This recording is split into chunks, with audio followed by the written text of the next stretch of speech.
Assalamualaikum warahmatullahi wabarakatuh. Selamat pagi anak-anak. Tetap semangat ya dalam belajar daring ini.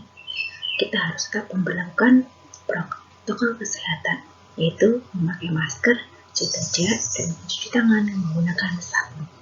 Dalam pagi hari ini kita akan belajar tentang indahnya kebersamaan. Masih tema 1 ya. Subtema 2, kebersamaan dalam keberagaman. Pembelajaran ketiga. Ayo kita belajar bersama-sama. Sebelumnya, kita sudah banyak belajar tentang indahnya keberagaman budaya Indonesia. Bagaimana cara menjalin kebersamaan dalam keberagaman tersebut?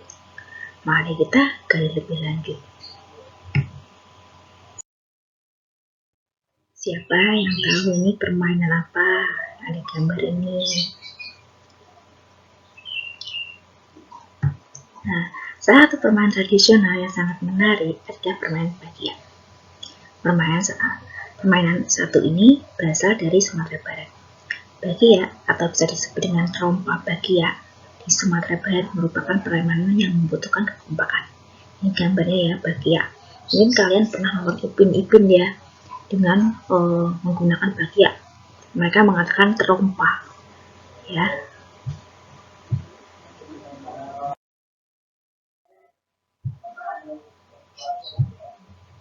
Dalam kelompok terdiri dari beberapa anggota yang memiliki kemampuan beragam. Namun, hal tersebut tidak menghalangi kita untuk bekerja sama. Saling menghargai perbedaan dalam kerjasama akan membantu tim mencapai tujuan. Nah, menggunakan bagia ini, biasanya kadang zaman dahulu digunakan untuk lomba 17-an ya.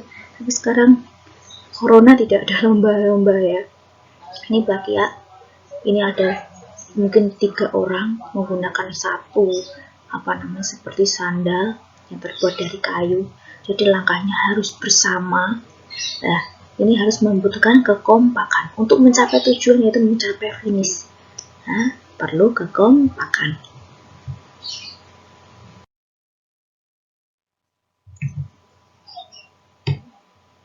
Saat bermain bagia, kamu tentu harus mendengarkan peluit yang ditiupkan guru dan aba-aba temanmu. Jadi misalnya temanmu bilang kiri kanan harus bareng-bareng.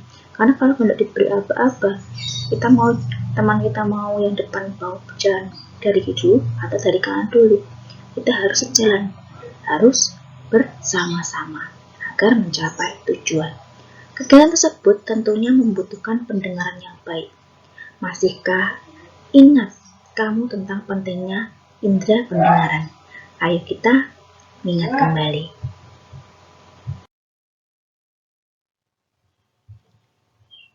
Nah, ini gambar telinga yang lebih jelas. Bagaimana kita bisa mendengar? Yuk kita baca. Beragam bunyi berasal dari benda yang bergetar. Jadi, bendanya mengeluarkan getaran. Nah, kemarin kan getaran tersebut diantarkan ke merambat melalui 3 medium, yaitu benda padat, benda cair, dan benda gas. Melalui getaran itu kemudian merambat. Getaran dari suatu benda akan mengakibatkan udara di sekitarnya bergetar. Getaran tersebut menimbulkan gelombang bunyi di udara. Benda-benda yang bergetar akan menghasilkan bunyi yang disebut sumber bunyi. Bunyi kemudian merambat melalui udara dan ditangkap oleh telinga kita. Nah, ditangkap oleh telinga. Jadi telinga bagian luar. Ini daun telinga itu adalah telinga bagian luar, yaitu telinga bagian luar terdiri dari daun telinga dan lubang telinga. Getaran bunyi setelah terdengar tadi sampai ke daun telinga ya. Getaran bunyi mengenai gendang telinga yang berupa selembar kulit yang tipis. Nah, ada di lubang telinga ini masuk sedikit saluran telinga dan masuk ke gendang telinga.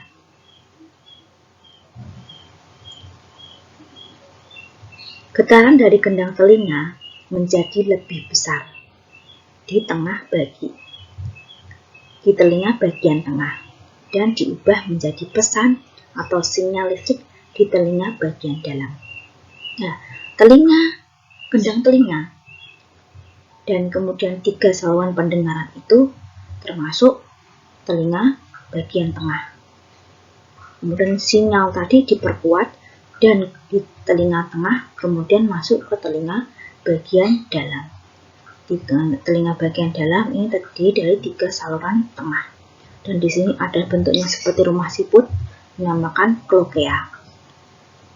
Sinyal tersebut kemudian diteruskan oleh saraf pendengaran menuju ke otak, yang kemudian diterjemahkan jenis dari bunyi tersebut. Nah, setelah dari ini telinga bagian dalam kemudian disalurkan ke saraf. Nah, sehingga ketika kamu mendengar langsung dengan kecepatan itu ya masuk ke daun telinga, mungkin masuk ke telinga tengah, ke telinga dalam, kemudian ke saraf. Nah, kita bisa melakukan apa aja. Misalnya kamu mendengar suara keras, apa yang kamu lakukan? Menutup telinga. Padahal jarak telinga dengan tangan itu jauh. Tapi perintah dari saraf ini cepat sekali, ya, sehingga kamu bisa melakukan itu. Kemudian kamu mendengar orang menangis, kamu ikut menangis juga. Nah, jarak telinga dan mata juga jauh, karena tadi sinyalnya disalurkan saraf ke otak kita. Paham ya anak-anak ya?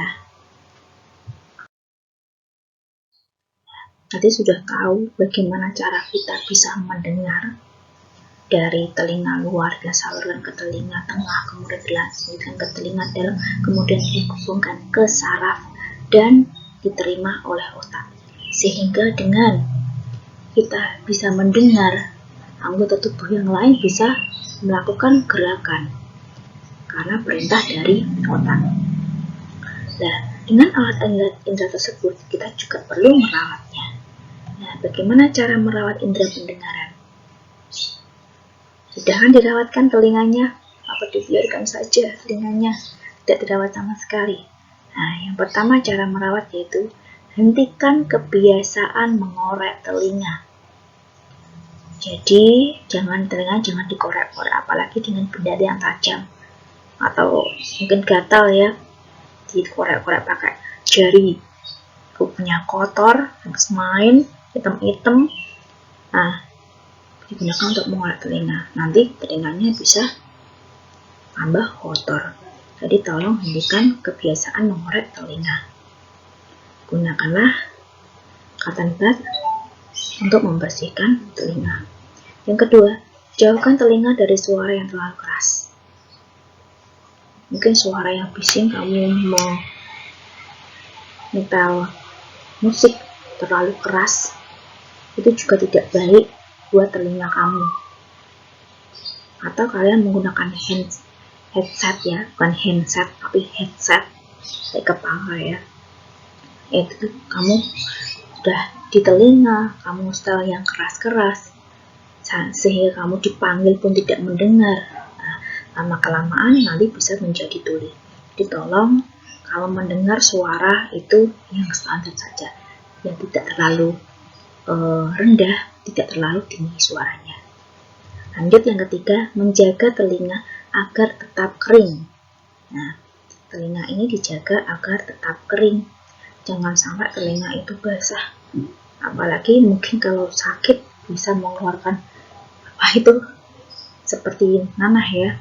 Jangan sampai seperti itu. Kalau seperti itu kejadian, langsung periksa ke dokter. Dokter apa? Dokter THT. Apa itu? Telinga, hidung, tenggorokan. Karena kenapa sih dokternya kok THT? Telinga, hidung, tenggorokan. Karena telinga, hidung, dan tenggorokan itu mempunyai saluran yang bertemu atau menjadi satu. Jadi saluran itu yang menjaga keseimbangan yaitu saluran Eustachius. Itu nanti tadi di bagian-bagian telinga ya. Berikutnya 4. Melakukan pemeriksaan telinga secara rutin. Jadi telinga itu harus diperiksakan secara rutin. Tidak dibiarkan saja. Ya, mungkin kalau kamu mungkin kemasukan air, atau bagaimana harus ditangani dengan baik. Kalau tidak, dibiarkan saja, lama-kelamaan air di dalam telinga bisa menimbulkan luka, bisa infeksi. Jadi tolong kita harus selalu menjaga atau merawat indera pendengaran kita. Yang kelima, gunakan pelindung telinga saat dalam kebisingan. Itu biasanya digunakan untuk pegawai atau pekerja yang pekerjaan mungkin konstruksi atau apa yang dia di tempat yang suaranya bising sekali, maka dia menggunakan pelindung telinga. Nah, namun kalau di sini ya mungkin tidak, ya suaranya masih standar-standar, tidak terlalu bising sekali. Nah, itu beberapa cara untuk merawat indera pendengaran. Ada pertanyaan? Sudah paham ya?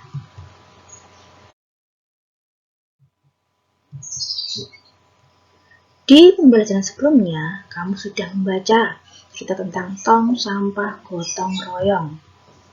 Kemarin ya, bacalah sekali lagi cerita tersebut dan tulislah mana gagasan pokok dan mana gagasan pendukungnya. Siap ya menentukan ya? Nah, ini ada cerita tentang tong sampah gotong royong. Apa itu ya? Anak-anak bisa menyimaknya dari buku tema pembelajaran kedua ya, dari subtema 2. Yuk kita baca bersama-sama. Tong sampah gotong royong. Ada yang berbeda setelah senam pagi pada hari Minggu ini. Warga berkumpul dengan berbagai peralatan dan perlengkapan di lapangan kampung. Beberapa drum kosong, bilah-bilah bambu, karung plastik bekas, dan ember bekas tersusun di pojok kiri lapangan. Di pojok lain, terlihat tumpukan kaleng cat, kuas, wadah cat, dan beberapa peralatan lain. Apa yang akan dikerjakan oleh warga hari ini ya?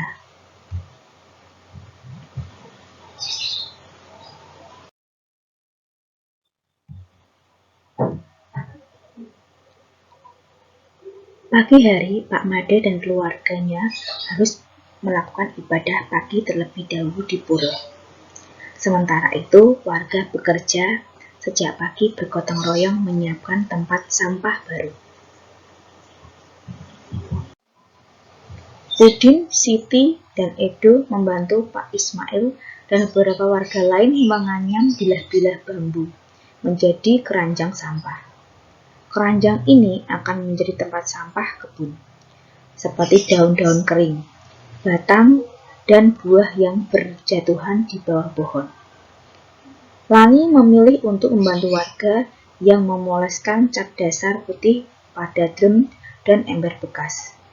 Ada juga warga yang menambal lubang-lubang di karung-karung plastik bekas, agar nantinya bisa dipakai kembali menjadi tempat sampah kering.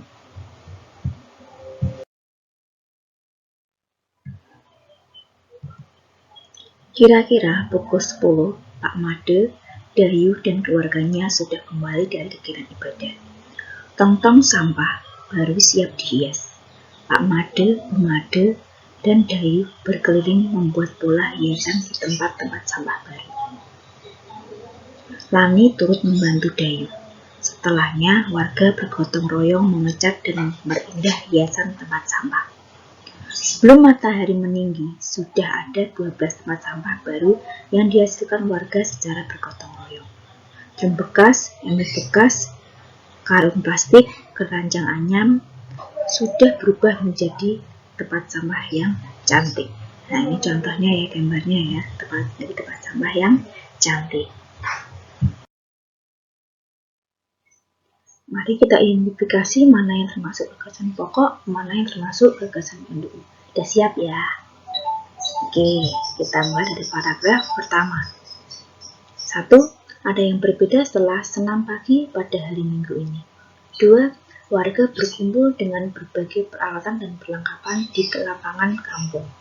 3. Beberapa drum kosong, bilah-bilah bambu, karung plastik bekas, dan ember bekas tersusun di pojok kiri lapangan. 4. Di pojok lain terlihat tumpukan kaleng cat, kuas, wadah cat, dan beberapa peralatan lain. 5. Apa yang akan dikerjakan oleh warga hari ini? Karena intinya atau yang termasuk pokok ya, yang termasuk pokok adalah kalimat pertama, yaitu pada hari Minggu setelah senam pagi. Apa yang mereka lakukan? Kemudian dijelaskan, mereka berkumpul membawa peralatan, perlengkapan, di lapangan, rum kosong dan alat-alat yang lain. Nah, tadi kalimat kedua sampai kelima termasuk gagasan pendukung. Lanjut kita identifikasi ke paragraf kedua. Kita baca bersama-sama. 1. Pagi hari Pak Made dan keluarganya harus melakukan ibadah pagi terlebih dahulu di pura. 2. Sementara itu, warga bekerja sejak pagi, bergotong royong, menyiapkan tempat sampah baru. 3. Udin, Siti, dan Edo membantu Pak Ismail dan beberapa warga lain menganyam buah-buah bambu menjadi keranjang sampah. 4. Keranjang ini akan menjadi tempat sampah kebun, seperti daun-daun kering, batang, dan buah yang berjatuhan di bawah pohon. 5. Wangi memilih untuk membantu warga yang memoleskan cat dasar putih pada drum dan ember bekas. 6. Ada juga warga yang menambal lubang-lubang di karung-karung plastik bekas agar nantinya bisa dipakai kembali menjadi tempat sampah kering. Nah, mana yang inti atau mana yang termasuk gagasan pokok? Ya. Kalimat pertama termasuk gagasan pokok, yaitu warga Pak Made harus melakukan ibadah terlebih dahulu di pura. Namun yang lain juga bergotong royong. Jadi sambil menunggu Pak Made beribadah, mereka melakukan gotong royong terlebih dahulu. Jadi kalimat kedua, ketiga, sampai ke-6 termasuk gagasan pendukung. Sudah paham anak-anak? Coba paragraf 3 kalian cek atau identifikasi mana yang termasuk gagasan pokok dan mana gagasan pendukung. Paham ya? Demikian pembelajaran pagi hari ini. Pembelajaran tema 1, subtema 2, pembelajaran ketiga. Wassalamualaikum warahmatullahi wabarakatuh.